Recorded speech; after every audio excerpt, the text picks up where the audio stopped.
The overall goal of the following experiment is to detect the subcellular localization of endogenous protein-protein interactions at the Drosophila larval NMJ. This is achieved by performing immunofluorescence using a pair of oligonucleotide conjugated secondary antibodies, termed PLA probes, which bind to the primary antibodies against the two proteins of interest. Next, the gap between the PLA probes is bridged through hybridization of the two connector oligonucleotides only when the two proteins are in close proximity to each other and a closed circular DNA molecule is formed upon in situ ligation.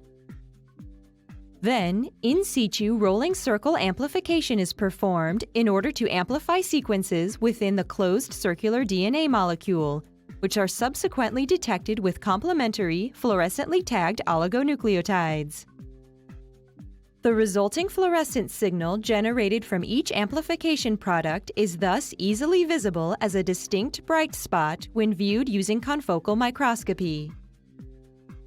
So the main advantage of this technique over other existing methods such as Is2 hybrid, co-immunoprecipitation, and FRAD is that PLA is capable of detecting within the tissue the subcellular localization of endogenous proteins that are localized in close proximity to each other and likely forming a complex.